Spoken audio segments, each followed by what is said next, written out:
आप सभी को बीएस ट्यूशन क्लासेस में स्वागत करता हूं। तो आज पढ़ेंगे आर्टिकल के बारे में, ए एंड द। बहुत सारे स्टूडेंट्स ऐसे हैं जिनको दा का इस्तेमाल, एन का इस्तेमाल, ए का इस्तेमाल, सही इस्तेमाल नहीं पता।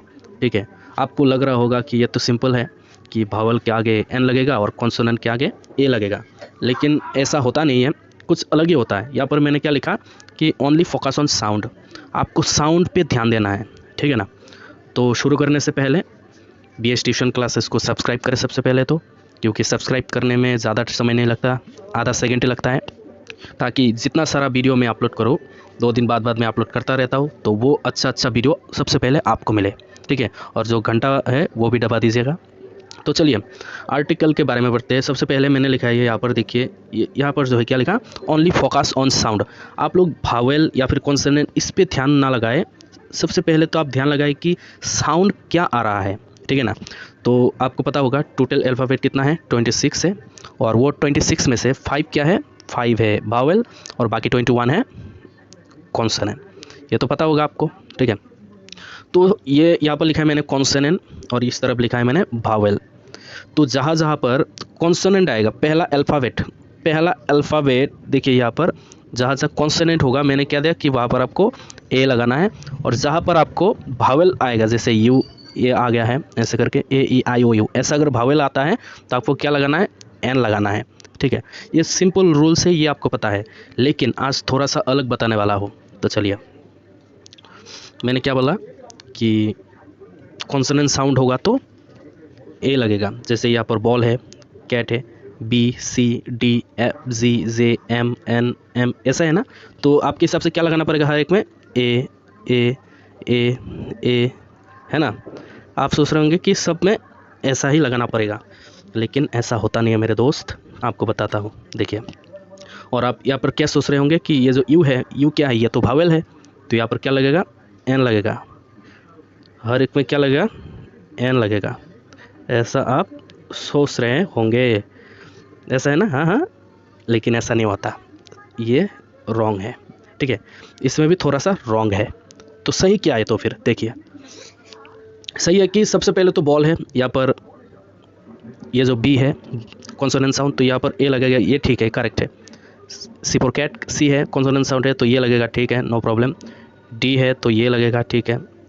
फ साउंड, तो ये लगेगा, ये यहाँ पर ग साउंड है तो ये लगेगा, नो प्रॉब्लम। यहाँ पर जे फॉर ज साउंड है तो ये लगेगा, लेकिन यहाँ पर देखिए एम एल ए क्या साउंड आ रहा है, यहाँ पर अ साउंड आ रहा है ना, एम एल ए साउंड आ रहा है, तो ये क्या है, ए है भावेल, तो इस हिसाब से यहाँ पर क्या बैठेगा, एन लगेगा, एन एम एल ए। ठीक है, एन से सी है तो कॉन्सोनेंट साउंड एन, लेकिन साउंड क्या आ रहा है, ए साउंड आ रहा है, तो इसलिए यहाँ पर आपको लगाना पड़ेगा एन। और उसके बाद एम ए बोलते हैं ना, M in English, M in history, हाँ ऐसा बोलते हैं। तो एम कॉन्सोनेंट वर्ड है, अल्फ़ाबेट है, लेकिन साउंड क्या आ रहा है, ए साउंड आ रहा है सबसे पहले, तो इसीलिए हम क्या बिठाएंगे, एन लगाएंगे। ठीक है ना, एन। तो ये समझ में आ गया होगा ये वाला पोर्शन। तो देखिए नेक्स्ट, हर एक में मैंने क्या लगाया, यू लगाया, हर एक में मैंने यू लगाया। तो आपको क्या लग रहा होगा कि मैं एन लगा देता हूँ सब में, लेकिन ऐसा होता नहीं है दोस्त। क्या है देखिए, मैं क्लियर कर देता हूँ। यहाँ पर यूनिफॉर्म है, यूनिफॉर्म। ठीक है, आपको साउंड कैसा आना चाहिए था, साउंड आना चाहिए था अ आ ई ओ, ऐसा कुछ आना चाहिए था, लेकिन यहाँ पर क्या साउंड आ रहा है, य साउंड आ रहा है, य, थोड़ा सा व ऐसा, व ब ऐसा साउंड आ रहा है, तो ये तो कॉन्सोनेंट साउंड हो गया। यूनिफॉर्म, यूनियन, यूनिक, यूनिट, ये क्या है, यो साउंड आ रहा है, तो इसलिए यहाँ पर क्या लगेगा, ए बैठेगा। ठीक है ना, यहाँ पर क्या लगेगा, ए लगेगा, क्योंकि ये यहाँ पर व्यंजन है, यो क्या है, यो एक व्यंजन है, तो इसलिए इसके साथ क्या लगेगा, ए लगेगा, साउंड आ रहा है कॉन्सोनेंट साउंड।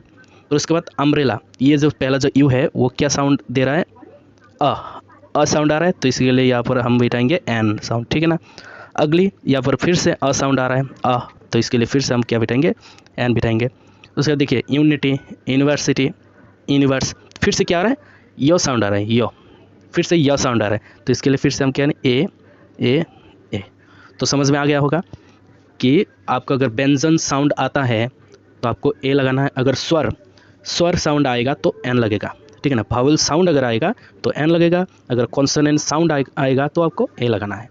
तो ये तो समझ में आ गया होगा। तो चलिए यहाँ पर मैंने क्या लिखा, ओनली फोकस ऑन साउंड, सिर्फ साउंड पे ध्यान लगाइए, भावेल अल्फ़ाबेट पे ध्यान ना लगाएं, ओनली फोकस ऑन साउंड, ठीक है ना। तो चलिए नेक्स्ट कुछ एग्जांपल है आपके साथ करना चाहूँगा, आपको इजीली समझ में आ जाएगा। 2-3-4 एग्जांपल आपके लिए छोड़ूंगा, आपको करना है। तो सबसे पहले क्या लिखा है, देखिए, he is dash good boy. Good boy ये क्या है, मैंने यहाँ पर ए या फिर एन ही लगाना है, इन दोनों में से कोई भी एक लगाना है, ठीक है ना। तो यहाँ पर जी है, कॉन्सोनेंट साउंड है, तो क्या लगेगा ए। ये क्या है, एच तो कॉन्सोनेंट है, लेकिन यहाँ पर आवाज़ आ रहा है अ साउंड आ रहा है, ऑनेस्ट। तो अ अगर साउंड आएगा तो क्या बैठेगा, यहाँ पर एन लगेगा। Amar is an honest man. N से ए साउंड आ रहा है ना, तो इसके लिए यहाँ पर लगेगा एन। आपको पूरा का पूरा पढ़ने का ज़रूरत पड़ेगा ही नहीं, ठीक है ना। यहाँ पर डॉक्टर, डॉक्टर का तो क्या ए लगेगा क्योंकि कॉन्सोनेंट है। लेकिन यहाँ पर MBBS डॉक्टर, नेक्स्ट क्या लिखा देखिए, नेक्स्ट है MBBS डॉक्टर। अगर ऐसा बोलेगा MBBS, ए साउंड आ रहा है ना, तो इसके लिए क्या लगेगा, एन लगेगा, ठीक। तो नीचे आइए, यहाँ पर देखिए, यहाँ पर MA इंग्लिश स्टूडेंट, ठीक है। तो यहाँ पर ए साउंड आ रहा है तो इसके लिए एन लगेगा। अम्ब्रेला अ साउंड आ रहा है तो एन लगेगा। यूनिफॉर्म यो साउंड आ रहा है, ये व्यंजन है, कॉन्सोनेंट है, तो यह इसके लिए ए लगेगा। तो ये जो 9 और 10 है आप लोग कीजिए करके कमेंट बॉक्स में डालें कि क्या होगा, क्या है, we don't have dash unity, Italy is dash European country. तो ये दोनों आपको क्या होगा, एन होगा या फिर ये होगा, क्या होगा, ये आप कमेंट बॉक्स में डालें। और भी है नेक्स्ट, उसके बाद है दा का इस्तेमाल। देखिए यहाँ पर क्या लिखा है, दा, वी यूज़ दा फॉर स्पेसिफिक थिंग। देखिए हम दा कहाँ पर इस्तेमाल करते हैं, कोई भी एक स्पेसिफिक चीज़ को बोलने के लिए हम दा का इस्तेमाल करते हैं। जैसे यहाँ पर ये जो है, give me A copy, give me the copy. अगर आप डाउट है तो ये दोनों करेक्ट है, इनमें से एक भी गलत नहीं है, दोनों करेक्ट है। लेकिन डिफरेंस क्या है, अगर दोनों अगर करेक्ट है, एग्जाम में तो लिख नहीं सकते कि दोनों करेक्ट है, लेकिन क्या डिफरेंस क्या है, तो देखिए, ए copy the copy, give me the copy, give me A copy. मतलब किसी से आप कॉपी मांग रहे हो, ठीक है, किसी से एक कॉपी मांग रहे हो, कैसे करिए, तुम एक मुझे कॉपी दे दो ना, तुम मुझे कॉपी दो, मतलब उसके पास बहुत सारा कॉपी है, उनमें से एक मांग रहे हो, ठीक है। तो वहाँ पर हम लगाएंगे गिव मी ए कॉपी। लेकिन एक व्यक्ति से तुम एक कॉपी मांग रहे हो जो तुमको वही कॉपी चाहिए, स्पेसिफिक कॉपी, ठीक है ना, तब क्या लगाएंगे आप, दा लगाएंगे कि वही कॉपी चाहिए, जो खास एक खास कॉपी है वो कॉपी चाहिए हो, आमने खास कॉपी है, ठीक है ना, गिव मी द कॉपी। तो ये डिफरेंस। तो चलिए सबसे पहले रूल्स जान लेते हैं कि दा कहाँ कहाँ नहीं लगेगा और दा कहाँ कहाँ लगेगा। ये बहुत इंपॉर्टेंट है क्योंकि लोगों को पता ही नहीं है कि दा कहाँ कहाँ नहीं लगता। कभी कभी कॉम्पिटिटिव एग्जाम में ऑप्शन आ जाता है कि कंट्री के नाम आ जाता है, उससे पहले दा लगाना है या फिर नहीं लगाना है, लैंग्वेज के आगे दा लगाना है या फिर नहीं लगाना है, लोगों को पता ही नहीं है। तो चलिए आपके लिए लाया हो ये। तो सबसे पहले तो यहाँ पर क्या लिखा है देखिए, दा कहाँ कहाँ नहीं लगेगा, नहीं लगेगा रूल्स। सबसे पहले तो कंट्री, देश के आगे कभी भी दा नहीं लगेगा। जैसे यहाँ पर इंडिया, चाइना, इंग्लैंड लगाए ना, लिखा है ना, तो यहाँ पर अगर आप दा लिखेंगे तो गलत हो जाएगा, आप दा नहीं लग सकते, ये गलत हो जाएगा। यहाँ पर ए भी नहीं लगेगा, दा भी नहीं लगेगा, कुछ भी नहीं लगेगा, सिंपल। या आप ऐसे बोलेंगे क्या, I live in the India, simple बोलेंगे ना, आई लिव इन इंडिया, यही है सिंपल। तो कंट्री के आगे दा नहीं लगेगा, लैंग्वेज के आगे दा नहीं लगेगा। देखिए लैंग्वेज क्या है, इंग्लिश, हिंदी, असमीज, बंगाली, ऐसे बोलेंगे क्या कि द इंग्लिश, हाँ, यहाँ पर दा अगर लगाएंगे तो the English, the Hindi, the Assamese, the Bengali, ऐसा बोलेंगे क्या, ये गलत हो जाएगा, ऐसा होगा नहीं। ए भी नहीं लगेगा और द भी नहीं होगा, सिंपल होगा, I speak in English, speak in Hindi, या फिर I speak English, I speak Hindi, ऐसा होगा, I speak the English, I speak the Hindi, ये गलत हो जाएगा। तो समझ में आ गया होगा कि लैंग्वेज के आगे दा कभी भी नहीं लगेगा। उसके बाद स्ट्रीट, गली, छोटा मोटा जो गली होता है ना, रास्ता, ठीक है, तो उससे पहले आपको दा नहीं लगाना है। जैसे मैंने यहाँ पर क्या लिखा, मॉल रोड, पार्क स्ट्रीट, ये गली है, हाँ, ये रास्ता है, गली ऐसा होते हो जाता है ना, रास्ता, लेफ्ट राइट, ये जो गली है, ये इसके बारे में बोला कि इसके आगे कभी भी आपको दा नहीं लगाना है। अगर ऐसा कोई इन्फॉर्मेशन आपको लोग को बताएंगे तो दा नहीं लगाना है। उसके बाद नेम, नाम पे आ जाइए, नेम आपका खुद का नाम, जैसे मेरा नाम है विश्वजीत सूत्रधर, अगर मैं ऐसा बोलूँगा दा विश्वजीत सूत्रधर, कैसा लगेगा, तो ये रूल्स नहीं होगा। जैसे मैंने राजू लिखा, रानी लिखा, द राजू, द रानी, ऐसा लगता है कुछ होटल का नाम है या फिर कुछ न्यूज़पेपर का नाम है ना, द राजू, द रानी, तो नहीं होगा। क्लियर हो गया।